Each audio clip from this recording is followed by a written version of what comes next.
नमस्कार छात्रों, मैं राम सागर मौर्य, अध्यापक मोतीलाल नेहरू इंटर कॉलेज जमनीपुर, प्रयागराज। आज हम लोग विज्ञान के दूसरे पाठ को लेकर उपस्थित हुए हैं। पाठ का नाम है मानव निर्मित वस्तुएं। इस पाठ में हम लोग इस बात का अध्ययन करेंगे कि प्राकृतिक कौन कौन सी वस्तुएं प्राकृतिक होती हैं, कौन कौन सी वस्तुएं निर्मित होती हैं। संश्लेषित रेशों के बारे में बात करेंगे। प्लास्टिक के प्रकार एवं गुण को क्या उपयोग है हमारे जीवन में। कांच कितने प्रकार के होते हैं। मृतिका अर्थात मिट्टी के बर्तनों का उपयोग किस तरीके से होता है और हम साबुन का उपयोग कैसे करते हैं। इस पाठ में हम लोग इसके बारे में बात करेंगे। तो सबसे पहले हम लोग बात करते हैं कि मानव निर्मित वस्तुएं क्या क्या हैं। तो मानव निर्मित वस्तुएं वे वस्तुएं हैं जो प्रकृति के अलावा,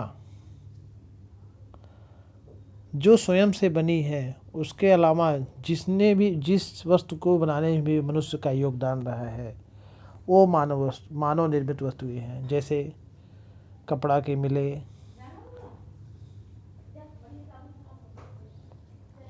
जूता, मोजा, मेज, बाल्टी, जो भी हम अपने आसपास में वस्तुएं देख रहे हैं, जो हमारे घर में वस्तुएं हैं, वो किसी न किसी प्रकार से उसका प्राकृतिक संसाधनों का उपयोग करके जो है मनुष्य ने अपने कार्य के लिए, अपने सुविधा के लिए इस्तेमाल किया है, बनाया है। उन्हें मानव निर्मित वस्तुएं कहते हैं। जैसे आप देख रहे हैं, चित्र में देख रहे हैं कि इसमें गिलास है, पंखा है, टेबल है, साइकिल है, लोटा है, बच्चा फुटबॉल खेल रहा है, कपड़ा पहने हुए हैं। ये सभी जो है ये स्वयं से निर्मित नहीं है, इन्हीं मानव ने अपने हित के लिए जो बनाया हुआ है। ऐसी वस्तुओं को मानव वस्तुएं कहते हैं। आजकल हमारे अगल बगल में जो भी चीज़ें हैं इस्तेमाल करते हैं, चाहे पेंसिल हो, पेन हो, सुई हो, तलवार हो, किसी कार्य के लिए फावड़ा हो, ट्रैक्टर हो, कुदाल हो, पढ़ने के लिए किताबें हों, और पहनने के लिए जूता, मोजा, शर्ट, पैंट इत्यादि सभी ये वस्तुएं मानव निर्मित वस्तुएं हैं। और हमारे चारों तरफ जो वस्तुएं दिखाई देती हैं, पेड़ पौधे, जीव जंतु, मिट्टी, सभी प्रकृति प्रगत चीज़ें, ये सभी क्या वस्तुएं हैं, ये प्राकृतिक वस्तुएं हैं। मकान, गाड़ी, साइकिल, खिलौना, साबुन, क्या ये प्रकृति प्रदत्त हैं? नहीं, ये प्रकृति प्रदत्त नहीं। आइए हम मानव निर्मित वस्तुओं की उपयोगिता के बारे में बात करेंगे। प्रकृति ने हमें अनेक संसाधन दिए हैं और उसके बाद भी हमारी आवश्यकताएं बढ़ती गई और उन आवश्यकताओं को पूरा करने के लिए आदिकाल से ही मनुष्य प्राकृतिक स्रोतों का उपयोग करके उनको अलग अलग रूपों में परिवर्तित करके अपने इस्तेमाल लायक बनाया। इस्तेमाल करने के लिए अनेक वस्तुओं का निर्माण किया, जिसमें प्रमुख रूप से है मनुष्य की प्रमुख आवश्यकताएं हैं भोजन, वस्त्र, आवास। और इन तीनों चीज़ों की पूर्ति हमें प्राकृतिक संसाधनों के द्वारा ही संभव है। तो आइए हम लोग चर्चा करते हैं कि मनुष्य की प्रमुख आवश्यकताएं भोजन, वस्त्र और आवास हेतु मानव निर्मित वस्तुएं में क्या क्या है। सबसे पहले हम बात करते हैं वस्त्र क्या करता है? हमारे शरीर को ढकने का कार्य करता है। वस्त्र से हमें सर्दी, गर्मी और बरसात से हमारी रक्षा करते हैं। और ये वस्त्र हमें प्राप्त कहाँ से होते हैं? ये हमें वस्त्र जो है प्राकृतिक वस्तुओं को संश्लेषित करके उनको मनुष्य अपने हित में निर्माण कर रहा है।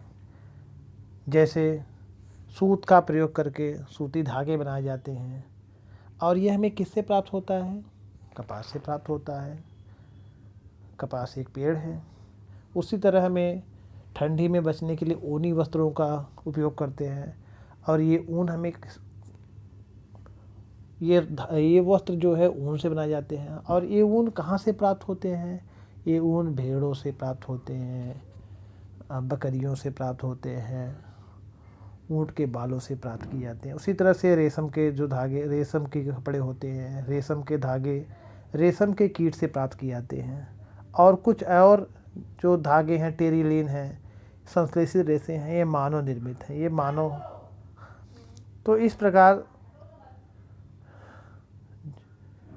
कुछ ऐसे भी धागे निर्मित किए गए हैं जो प्रकृति से न होकर रसायनों से उनका निर्माण किया जाता है और संश्लेषित रेशे तैयार किए जाते हैं। अब इसके बाद आता है दूसरा जो मनुष्य की मूल आवश्यकता है, भवन निर्माण। भवन निर्माण में हम देखते हैं कि किन किन चीज़ों का प्रयोग किया गया है। उनमें ईंट का प्रयोग होता है, सीमेंट का प्रयोग होता है, सरिया का प्रयोग होता है, गार्डर का प्रयोग होता है। ये सभी मानव निर्मित वस्तुएं हैं। मोरंग, बालू, मिट्टी, ये सब प्राकृतिक वस्तुएं हैं। तो प्राकृतिक वस्तुएं और मानव निर्मित वस्तुओं का प्रयोग करके हम भवन का निर्माण करते हैं, जिससे जो है, इसके अलावा सीमेंट है। सीमेंट क्या है? मानव निर्मित वस्तु है। सीमेंट से दीवार की जुड़ाई की जाती है, प्लास्टर किया जाता है, उसके फर्श बनाए जाते हैं और उनको पानी का छिड़काव करके उनको मजबूती प्रदान किया जाता है। सीमेंट से बनी चीज़ों की एक खासियत होती है, सीमेंट भी एक गोंद की तरह है। जैसे हम कागज़ चिपकाते हैं गोंद से, उसी तरह से ईंटों को चिपकाने के लिए सीमेंट और बालू का प्रयोग किया जाता है। और उनके जुड़ने की एक रासायनिक प्रक्रिया होती है।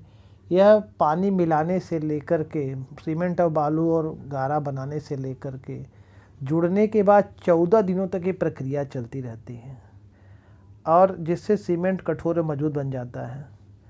और इसमें लगातार पानी के छिड़काव की आवश्यकता पड़ती रहती है, जिससे वो सीमेंट और बालू के जो कण होते हैं आपस में इतनी मजबूती से जुड़ जाते हैं कि जिससे जो है वो कभी उनमें बहुत मजबूती आ जाती है। अगर हम इनमें पानी का प्रयोग नहीं करेंगे तो ये क्या हो गया, अंदर की सतह सूख करके उसमें दरारें उत्पन्न होने लगती हैं।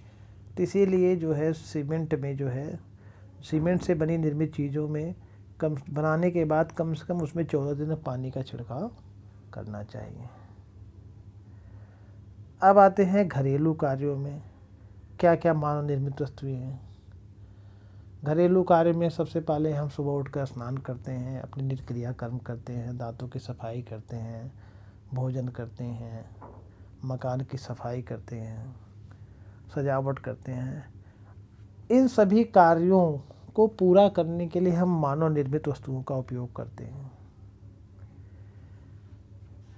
जैसे कपड़े धोने के लिए साबुन है, डिटर्जेंट है, बाल्टी है, टब है इत्यादि। भोजन पकाने के लिए हम प्राकृतिक रूप से अनाज का उपयोग करते हैं, लेकिन इसके अलावा हम उनको पकाने के लिए जो बर्तन का इस्तेमाल करते हैं वो मानव निर्मित वस्तुएं होती हैं। चूल्हा बनाते हैं, अनेक तरह के मसालों का अलग अलग रूप दे करके पकाते हैं। उसी तरह से सिलाई करने के लिए हम धागे का इस्तेमाल करते हैं, सुई का इस्तेमाल करते हैं, कपड़ों का इस्तेमाल करते हैं। तो इन सब में उपयोग की जाने वाली वस्तुएं क्या हैं? मानव निर्मित वस्तुएं हैं। घर की सजावट के लिए हम रंगाई करते हैं, पुताई करते हैं, अनेक तरह के चित्र सजाते हैं, सोफा बेड अलमारी सही से रखते हैं। तो ये सभी वस्तुएं जो बनी हुई हैं मानव निर्मित वस्तुएं हैं। बुनाई में हम स्वेटर की बुनाई करते हैं, कपड़े की बुनाई करते हैं। तो इनमें जो भी वस्तुओं का उपयोग किया जाता है वे सभी मानव निर्मित वस्तुएं हैं। यहाँ तक कि घरेलू वस्तुओं में है बिजली के जितने उपकरण हैं, टेलीविज़न है, मोबाइल है, फ्रिज है, एसी है, ये सभी, इन सब का उपयोग हमारे जीवन को आरामदायक बनाने के लिए आता है। और ये सभी वस्तुएं मानव निर्मित वस्तुएं हैं। इनका उपयोग इसमें अत्यधिक रूप से बढ़ता जा रहा है। इसके बाद आते हैं कृषि कार्य में। प्राचीन समय से आदिकाल से ही मानव जब गुफाओं से निकलकर मैदानों में रहना शुरू किया तो उसने सबसे पहले कृषि कार्य शुरू किया। तो सबसे पहले उसने क्या किया होगा, लकड़ी के टुकड़े को जो है अपने खुदाई के रूप में इस्तेमाल किया है। तब से आज तक लेकर बहुत सारे औजार मनुष्य ने कृषि कार्य के लिए बनाया है। उसमें हंसिया है, खुरपी है, फावड़ा है, कुदाल आदि का प्रयोग करते हैं खेत जोतने के लिए, फसल काटने के लिए, सिंचाई करने के लिए, मड़ाई करने के लिए। यहाँ तक कि आप लोग देखते होंगे कि आजकल पहले गेहूं की कटाई के लिए कितना समय लगता था, आज कंबाइन है, कंप्रेसर है, थ्रेशर है। इन सब से जो है कृषि कार्य कितना सुगम हो गया है। और ये सभी मानव निर्मित वस्तुओं का उपयोग करके अपने कृषि कार्य को जो है बहुत ही सरल कर लिया गया है। अब आते हैं औषधियाँ। प्राचीन समय में बीमार पड़ने पर मनुष्य जो है प्राकृतिक औषधियों का उपयोग करता था। वो पेड़ पौधे, जड़ी बूटियों आदि का खा करके अपने आप को ठीक करने का प्रयास करता था। इसका उपयोग सदियों से चला आ रहा है।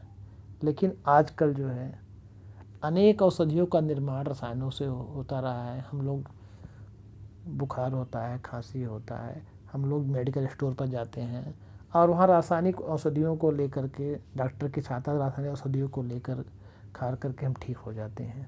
ये औषधियाँ मानव निर्मित हैं। चाहे टीबी रोग, तपेदिक रोग, हैजा, निमोनिया, टाइफाइड, काली खांसी, इन सब के लिए जो है टीके का भी प्रयोग मनुष्य ने किया है। ये मानव एंटीबायोटिक दवाएं आज के युग में निर्मित हैं। किसी औषधि का उपयोग करने के लिए एक बात ज़रूर माननी चाहिए कि हमें डॉक्टर की सलाह का अवश्य प्रयोग करना चाहिए। बिना परामर्श के हमें अपने आप कोई औषधि नहीं खानी चाहिए। तो वर्तमान समय में जो है मानव निर्मित वस्तुएं हमारे जीवन में चिकित्सा के क्षेत्र में भी बहुत महत्वपूर्ण भूमिका निभा रही हैं। उसके अलावा हम देखते हैं संश्लेषित रेशे। संश्लेषित रेशे क्या हैं? ये ऐसे रेशे हैं जो पेट्रोलियम पदार्थों से प्राप्त होते हैं। रेशे दो तरह के होते हैं, प्राकृतिक रेशे, एक अच्छा साथ में पढ़ चुके होंगे आप लोगों ने, और दूसरे जानतो रेशे होते हैं, और तीसरे होते हैं कृत्रिम रेशे। तो कृत्रिम रेशों को ही संश्लेषित रेशे कहा जाता है। और इनसे अनेक मजबूत कपड़े बनाए जाते हैं, अनेक तरह के मजबूत कपड़े बनाए जाते हैं। प्राकृतिक रेशों से बहुत ही मजबूत होते हैं। इनमें पानी सोखने की क्षमता कम होती है, इनमें तन्यता बहुत ज़्यादा होती है, इसमें टिकाऊपन बहुत ज़्यादा होता है, इनमें किसी रसायनों का असर बहुत देर से पड़ता है। तो सूती कपड़े को आप देखिए तो आसानी से फाड़ सकते हैं, लेकिन संश्लेषित रेशों वाले कपड़ों को उनको फाड़ना बहुत मुश्किल होता है। अगर आज संश्लेषित रेशे न होते तो हर आदमी का कपड़ा पहनना बहुत मुश्किल होता।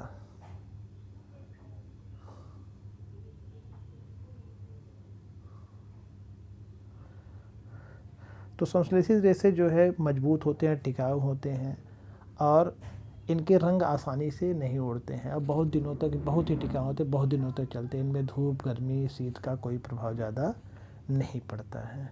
और संश्लेषित रेशे वाले कपड़े जो बने कपड़े होते हैं वो जल्दी सूख जाते हैं और सूती कपड़े देर से सूखते हैं। संश्लेषित रेशे कपड़े बहुत टिकाऊ होते हैं, सूती कपड़े उतने टिकाऊ नहीं होते हैं। वर्तमान समय में हम प्लास्टिक की बात करते हैं, जो कि मानव निर्मित वस्तुओं में एक महत्वपूर्ण भूमिका निभा रहा है।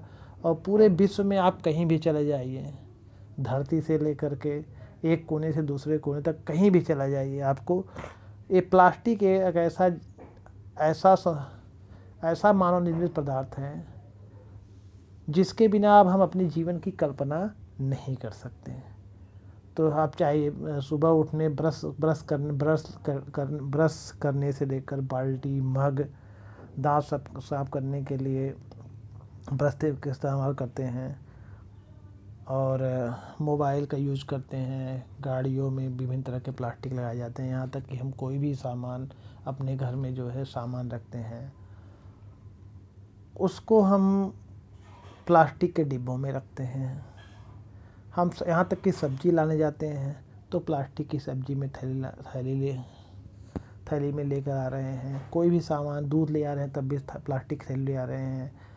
और प्लास्टिक की एक बहुत बड़ी विशेषता होती है कि यह जो है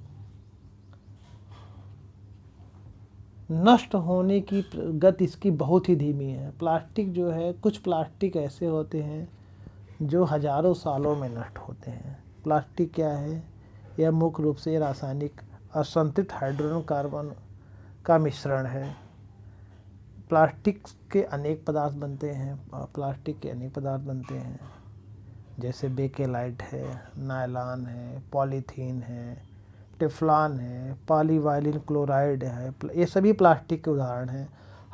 हर प्लास्टिक की अलग अलग उपयोगिता होती है। यहाँ तक हमारे बोर्ड का जो स्विच बनता है वो भी प्लास्टिक का बना होता है। प्लास्टिक इंसुलेटर का भी कार्य करता है। कुछ ऐसे प्लास्टिक होते हैं जो बहुत ज़्यादा गर्म करने पर भी नहीं पिघलते हैं, और कुछ ऐसे प्लास्टिक होते हैं जो कि गर्म करने पर तुरंत ही पिघल जाते हैं। तो हर प्लास्टिक की अलग अलग उपयोगिता है। तो अब हम यहाँ बात करेंगे प्लास्टिक को कठोरता एवं गलन के आधार पर कई भागों में बांटा गया है। तो इसमें पहला है थर्मोप्लास्टिक। थर्मोप्लास्टिक की विशेषता होती है कि जब इन्हें गर्म किया जाता है तो ये मुलायम हो जाते हैं, और जब इन्हें ठंडा किया जाता है तो ये कठोर हो जाते हैं, और इस क्रिया को बार बार दोहराया जा सकता है। इस तरह के प्लास्टिक से पॉलीथीन, पीवीसी पाइप आदि बनाए जाते हैं। ये थर्मोप्लास्टिक के सर्वोत्तम अच्छे उदाहरण हैं। हम लोग ज़्यादातर जो प्लास्टिक रीयूज होते हैं वो थर्मोप्लास्टिक के उदाहरण हैं। रीयूज का मतलब होता है पुनः उसको इस्तेमाल लायक होना। थर्मोप्लास्टिक का उदाहरण है। दूसरे तरह का प्लास्टिक हुआ थर्मोसेटिंग प्लास्टिक। इस प्रकार के प्लास्टिक को गर्म करने पर मुलायम था, ठंडा करने पर कठोर और खुरदरे हो जाते हैं। लेकिन अगर पुनः इनको गर्म किया जाए तो ये मुलायम नहीं रहते, ये कठोर ही बने रहते हैं। ऐसे प्लास्टिक को थर्मोसेटिंग प्लास्टिक कहते हैं, और इनका पुनः चक्रण संभव नहीं है। जैसे अपने घर में बोर्ड के स्विच जो बनाए जाते हैं वो थर्मोसेटिंग प्लास्टिक का प्रमुख उदाहरण है।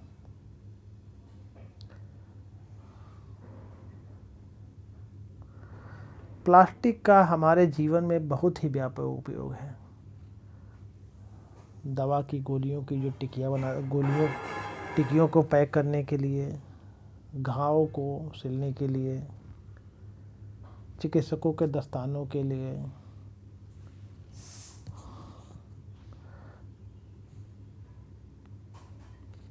गाड़ियों के डैशबोर्ड बनाने के लिए, गाड़ियों के विभिन्न पुर्जों को हल्का करने के लिए विभिन्न तरह के प्लास्टिकों का उपयोग किया जाता है।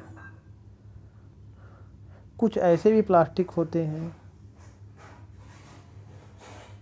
कि जो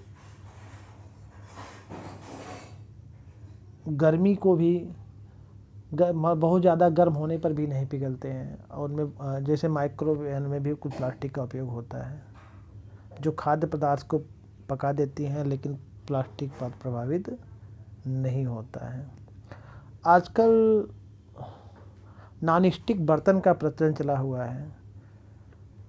उसमें भी एक तरह का एक प्लास्टिक आ जाता है जिसे टेफ्लॉन बोलते हैं, जिस पर तेल और जल नहीं चिपकता है, और उस पर हम आसानी से कोई भी चीज़ बनाते हैं तो उस पर चिपकता नहीं है, और आसानी से उसको हम खाद्य सामग्री को जलने से बचा सकते हैं। आजकल नॉन स्टिक बर्तनों का बहुत ज़्यादा प्रयोग हो रहा है। ये तो हो गई प्लास्टिक की बात। अब प्लास्टिक हमारे पर्यावरण के लिए कितना फ़ायदेमंद है और कितना नुकसानदायक है, इसकी बात करते हैं। हम कहीं भी जाते हैं, आज देखते हैं कि चारों तरफ अपने, चाहे स्कूल में जाएं, चाहे घर में जाएं, बाज़ार में जाएं, कहीं भी देखें, अपने सुबह उठते हैं तो अगल बगल देखते हैं प्लास्टिक की कुछ थैलियाँ, पन्नियाँ इधर उधर फेंकी रहती है। हम कहीं भी जाएं, सुबह उठें तो हमारे चारों तरफ जो है प्लास्टिक ही प्लास्टिक। आप शहरों में जाएं तो कूड़े के ढेर पे प्लास्टिक ही दिखता है, और यह हमारे घरों में प्लास्टिक के कचरे के रूप में इकट्ठा होता है और प्लास्टिक का कूड़ेदान चला जाता है।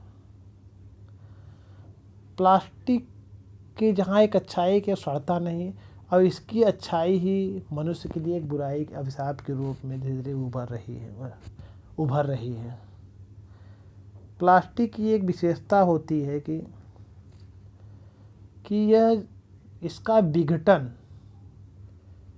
विघटन मतलब सड़ने की प्रक्रिया, इसके विघटन की प्रक्रिया इतनी धीमी है कि यह लाखों सालों में इसका विघटन होगा। और जो प्राकृतिक वस्तुएं हैं, चाहे पत्तियां हों, चाहे भोज्य पदार्थ हों, वो कुछ दिनों से लेकर कुछ महीनों में सड़ करके वो पुनः मिट्टी में मिल जाते हैं।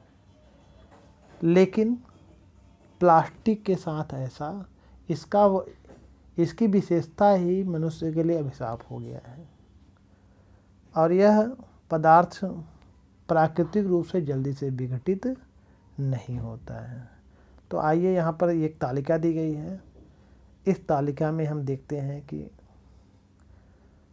कि कौन सी वस्तुएं कितने दिन में जो है बैक्टीरिया द्वारा या जीवाणु द्वारा विघटित हो जाती हैं।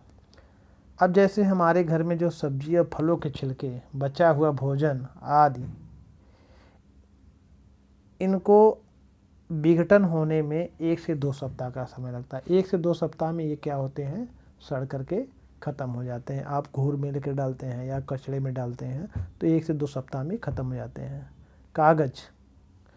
कागज़ जो है 10 से 30 दिन में विघटित हो जाता है। सूती कपड़ा अगर कहीं ज़मीन पे फेंक देते हैं तो 2 से 5 महीने में वो विघटित हो जाता है। लकड़ी 10 से 15 दिन में सड़ना शुरू हो जाती है।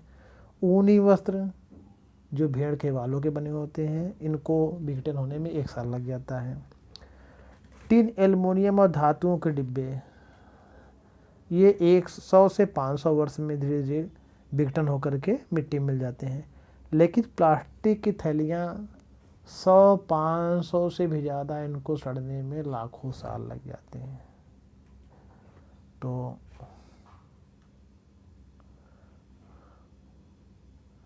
तो बच्चों, आज के लिए इतना ही क्लास। अब आगे के लिए कल इस पर चर्चा करेंगे, इस पे हम कुछ चर्चा करेंगे। धन्यवाद।